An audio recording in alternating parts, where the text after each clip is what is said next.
Tecno Pova 7 5G Ultra. Andito na. Ang ganda nung lalagyan, no? Ayan, no? Talagang ang angas ng dating. Para dun sa mga hindi familiar sa larong ito, this is PUBG Mobile. Yan ang co-branding ng Pova 7 5G Ultimate Edition. Ano bang meron sa phone na to? Silipin natin.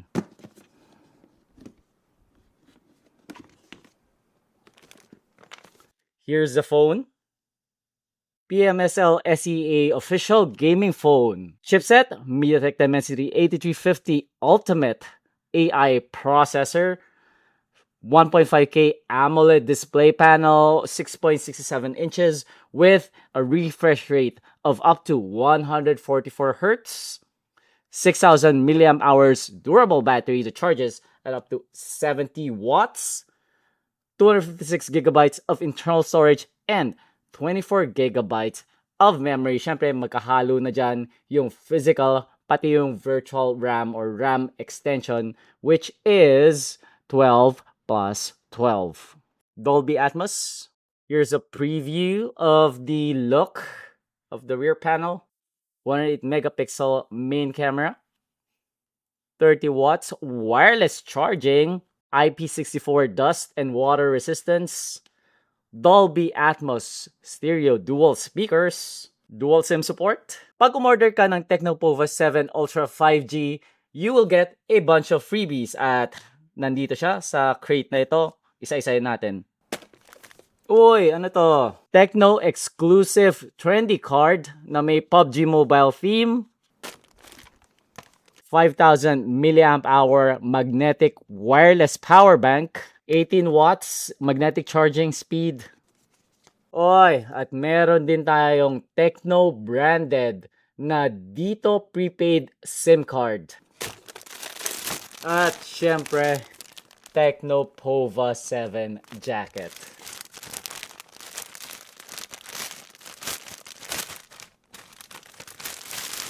Di pala siya jacket, jersey pala siya. Ayan, official gaming phone of PUBG Mobile, si Tecno Pova 7 Ultra 5G. Ayos ba? Lakas maka pro gamer vibes ng jersey na to. Anyway, saan na natin to?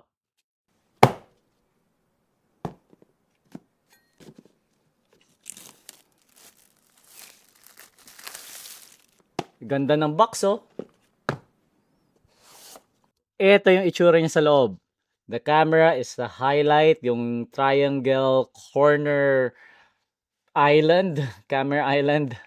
And, of course, Tecno AI is still one of the hottest features of Tecno phones.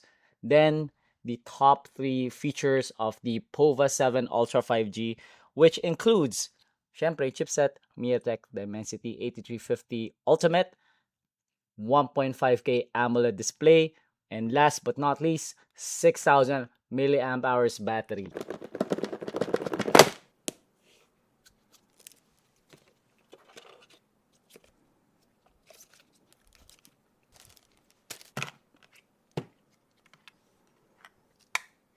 $70-watt charger, USB Type-C cable. Ang ganda ng kanyang libreng case. It's a hard case na medyo malambot yung edges at syempre magnetic yung gitna, no, for the wireless charging and of course magnetic accessories or MagSafe accessories na pinauso ni Apple. Okay, ang tawag sa colorway na ito ay Geek Black. Napakaganda, napaka-stylish. Medyo nakakatakot lang kasi very smooth and glossy yung kanyang finish. At syempre, pansinin nyo dito yung kanyang triangular shaped camera island. Very unique at meron din siyang LED na i-demonstrate natin mamaya. Paiilawin natin yan. Left side is clean, walang components. Check natin sa kabila. Nandito yung ating volume rocker, pati yung ating power button. Dito sa taas, meron tayong mga vents. And of course, top firing speakers. Pagdating sa baba, you have the SIM tray, USB Type-C port, as well as the vent for the bottom firing speakers. Silipin natin ngayon yung SIM tray. Eto guys, yung kanyang SIM tray. Pansinin nyo, wala tayong micro SD expansion slot, but you get dual SIM support.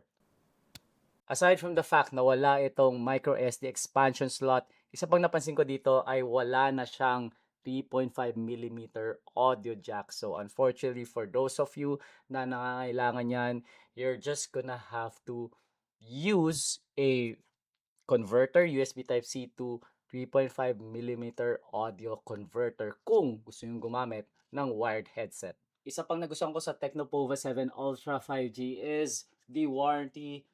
It's more than what you usually get from the Tecnopova series. You get 12 plus 1 month, 13 months of warranty. This is really nice because you get peace of mind in case magka-problema kayo within that 13-month period. Pwede nyong i-claim kay Tecno Mobile Philippines yung warranty ng inyong phone. Uy, check it out. Ang ganda ng theme mo. Pati yung mga icons talagang customized nila. Lahat ng mga icons halos na available sa phone by default has been customized to match the black or dark gray and orange theme of the Tecnopova 7 Ultra 5G, which is something that makes this phone unique and stand out. Tignan mo, pati yung YouTube tsaka YouTube Music, naka-customize. Try natin mag-switch sa dark mode. Ayan, ito ang itsura niya pag naka-dark mode. Kung mapapansin nyo yung wallpaper, medyo nag-dim. Tapos, yung background na white, instead of white, naging dark gray. Ito yung mga static wallpapers na built-in sa phone. At syempre, meron tayong PUBG mobile themed wallpaper. Let's try setting that for our home screen. Ayan, ganyan magiging itsura. Siyempre, since naka-dark mode tayo, medyo nagdidilim yung wallpaper. By default, let's try to switch back to light mode. At ayan, para mas ma-appreciate natin yung wallpaper. This theme is really giving me OnePlus or Nothing UI vibes. Yung pagka-minimalist ng kanyang colors, pati yung kanyang icons. Phone information, Dimensity 8350 Ultimate, 12 gigs of physical memory, 108 megapixel plus 8 megapixel rear camera. Then sa front, we have a 13 megapixel snapper. Meron tayong support for 2 physical SIM cards. Wala siyang eSIM support. Meron tayong NFC. Siyempre, meron din itong Tecno AI. This is one of the highlighted features ng Tecno Camon 40 series. We did a hands-on of the Camon 40 Pro and Camon 40 Premier. It's all on our YouTube channel. Just search for Tech Kuya, and while you're there, subscribe na rin kayo. Wallpapers and personalization. Once again, I love this theme. It is very minimal, which is a departure from what we're used to seeing from Tecno. Usually, nakikita natin kay Tecno itong mga ganito dahil meron siyang branding or co-branding, and it really is a breath of fresh air for the Pova 7 Ultra. Kahit yung font, napakaganda. Trans Sans ang tawag nila dito. Very modern looking font. Screen refresh rate right now naka-auto switch. Set natin siya to high. We can also customize the refresh rate per app, but we'll leave it on the defaults for now.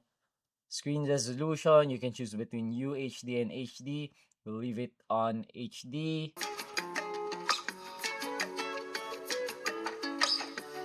Movies, games, music. Hindi ko masyadong marinig yung difference, no? Siguro mas maganda kapag naka-headset, mas marinig natin yung difference. Uy, call noise suppression. This is gonna be useful, lalo na pagka maingay sa background. And you can add a voice print by recording your voice. Dito natin yung game mode. Okay, so ito yung in-game panel. We're gonna make a dedicated gaming video for the Tecnopova 7 Ultra 5G. So, abangan nyo yan sa ating YouTube channel at Tech Kuya. Bypass charging. Our favorite. One of the features that we love about Tecno phones is it's the ability to charge or the ability to use the phone directly while it's plugged into the outlet, completely bypassing your battery para hindi ito mag-degrade. We can set a custom maximum charge level to protect our battery from degradation.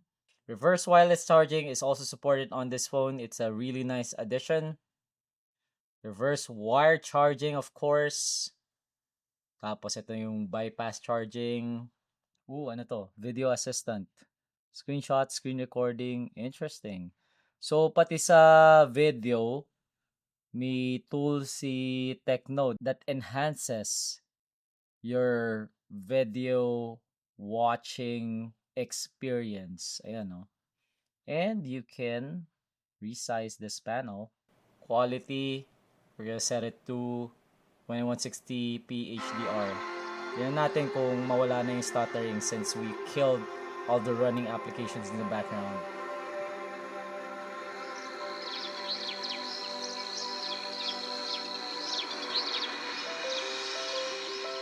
Ay, yan pa rin. May konting stuttering pa rin. Actually, hindi konting stuttering eh. Nagsa-stutter talaga siya.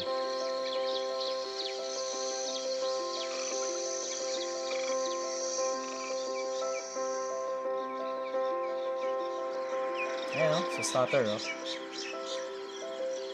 Sayang kasi yung quality ng display napakaganda. Tapos yung audio, very good quality, very rich yung audio quality na nakukuha natin sa built-in stereo speakers. Yun nga lang, nagsa-stutter siya.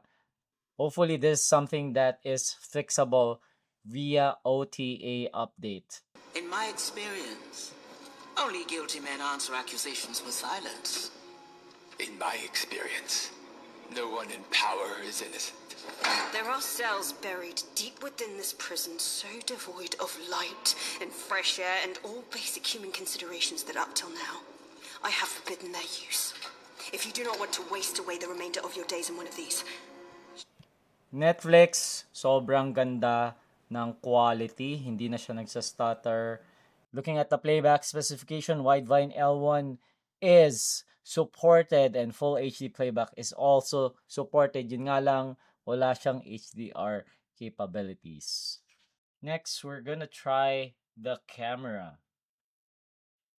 Let's explore all the options. So as you can see, you can change hairstyles, can change clothing. We'll post samples on our social media and on YouTube. Abangan nyo na lang. Video recording 4K 60 FPS ang maximum nito. By default, naka 1080p 30 FPS. For the selfie camera, 4K 30 FPS yung pinaka maximum at naka default ito sa 1080p 30 FPS.